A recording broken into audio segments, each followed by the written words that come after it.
Davos स्वित्झर्लंडमधील हे शहर महाराष्ट्राला एक ऐतिहासिक झेप घेण्यासाठी पुन्हा एकदा साक्षीदार ठरले। वर्ल्ड इकॉनॉमिक फोरममध्ये जेव्हा जगातील मोठे उद्योगपती जमले होते तेव्हा महाराष्ट्राने एका नव्या शहराचा पाया रचला आणि ते शहर म्हणजे तिसरी मुंबई आणि त्याचं केंद्र ठरणार आहे पेण। मुख्यमंत्री देवेंद्र फडणवीस यांनी दावोसमध्ये मोठी घोषणा केली आहे की तिसऱ्या मुंबईतील पहिलं शहर म्हणून रायगड पेण विकास केंद्राची निर्मिती केली जाणार आहे। 14,50,000 कोटींच्या एकूण गुंतवणुकीपैकी तब्बल 1 लाख कोटी रुपयांचा महाकाय प्लॅन केवळ या क्षेत्रासाठी असणार आहे। हा आकडा फक्त एक गुंतवणूक नाही तर पेण आणि पर्यायाने संपूर्ण रायगडचा चेहरा मोहरा बदलणारी एक क्रांती आहे। आपल्याला माहिती आहे की मुंबई 3 ही आपण तयार करतो।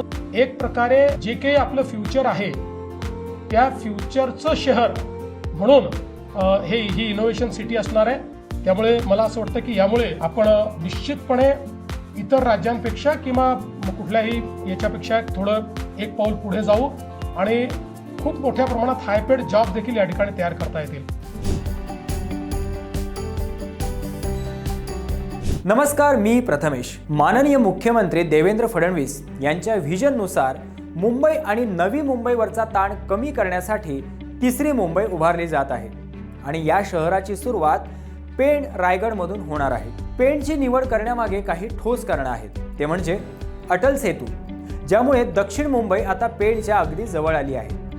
विमानतळ जवळीक, नवी मुंबई आंतरराष्ट्रीय विमानतळ इथून हाकेच्या अंतरावर आहे। कनेक्टिव्हिटी, मुंबई पुणे आणि मुंबई गोवा महामार्गाचा संगम या भागात होतो। याच कारणामुळे पेण हे भविष्यातील महाराष्ट्राचं सर्वात मोठं ग्रोथ सेंटर ठरणार आहे। आतापर्यंत पेणची जागतिक ओळख ही सुंदर आणि देखण्या गणपती मूर्तींसाठी होती, पण आता पेणची ओळख बदलणार आहे। इतिहासात पहिल्यांदाच पेणमध्ये 1 लाख कोटी रुपयांची औद्योगिक गुंतवणूक करण्यात येत आहे। यापूर्वी पेणमध्ये छोटे मोठे कारखाने होते, पण जागतिक दर्जाचा बिझनेस डिस्ट्रिक्ट म्हणून ह्या भागाचा विकास पहिल्यांदाच होणार आहे। हा प्रकल्प यशस्वी झाल्यावर पेणमध्ये केवळ इमारती उभ्या राहणार नाहीयेत, तर तिथे परदेशी कंपन्यांची मुख्यालये असतील।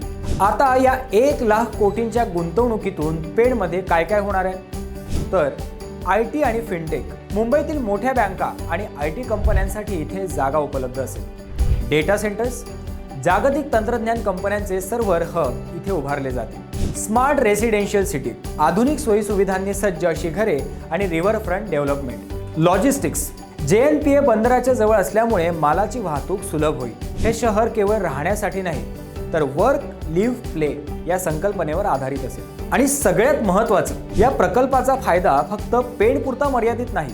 स्थानिक रोजगार, 15 लाख रोजगारांपैकी मोठा हिस्सा या परिसरात निर्माण होईल, ज्यामुळे कोकणातील तरुणांचे स्थलांतर थांबेल। जमिनींचे दर, अलिबाग, पनवेल आणि पेण पट्ट्यातील जमिनींना सोन्याचा भाव येईल।